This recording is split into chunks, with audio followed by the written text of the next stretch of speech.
Hello, Mrs. C here. Today we'll be reviewing the Unit 5 Places to Live, Lesson 2, Inquiry Skill Communicate portfolio assignment.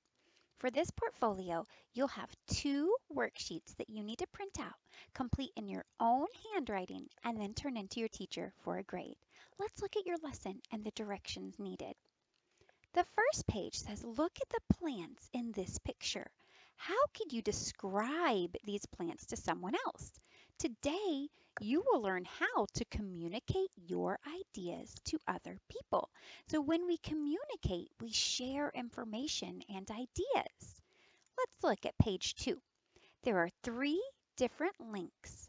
The first one has some directions for this lab. The second one is your lab sheet that you'll print out and complete.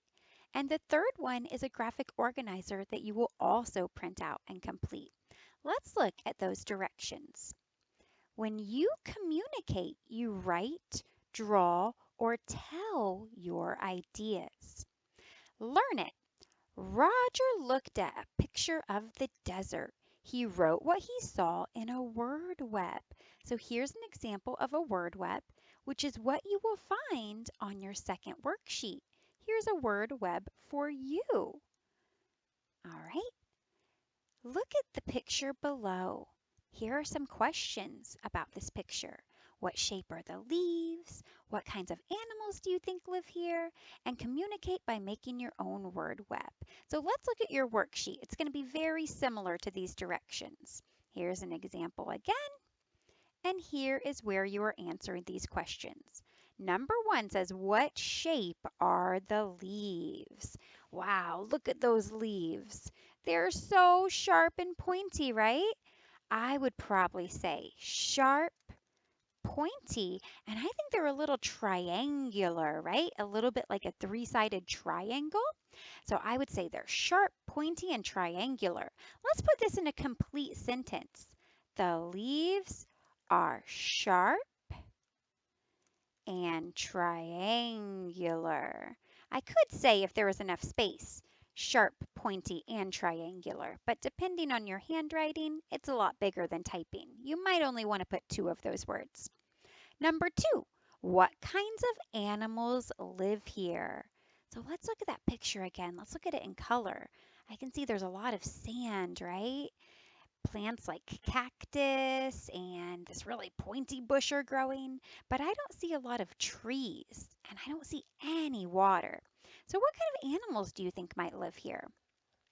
I think maybe some reptiles, right? Reptiles might live here. Reptiles sometimes can go for weeks or months without eating something, so they might be okay in the desert. What are some other ideas? Hmm.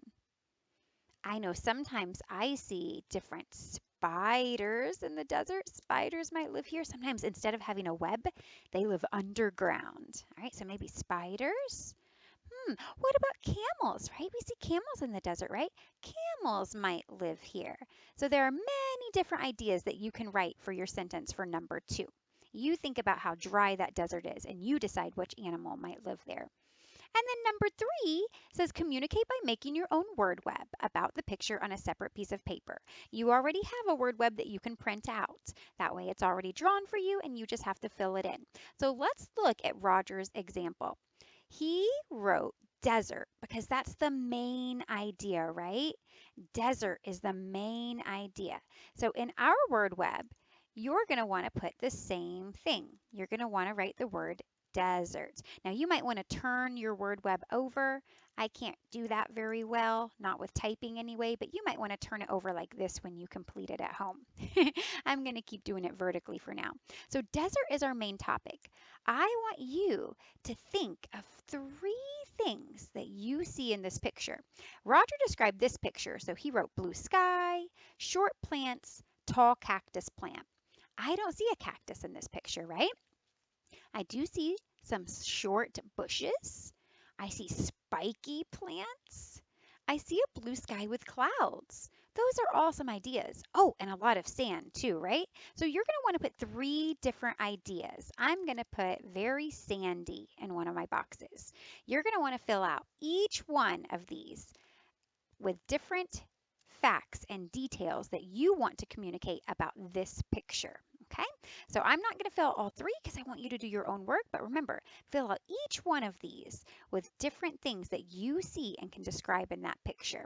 Once you're done, make sure you put your name and date on both of your worksheets and then have your parent or caretaker upload it to your teacher for a grade.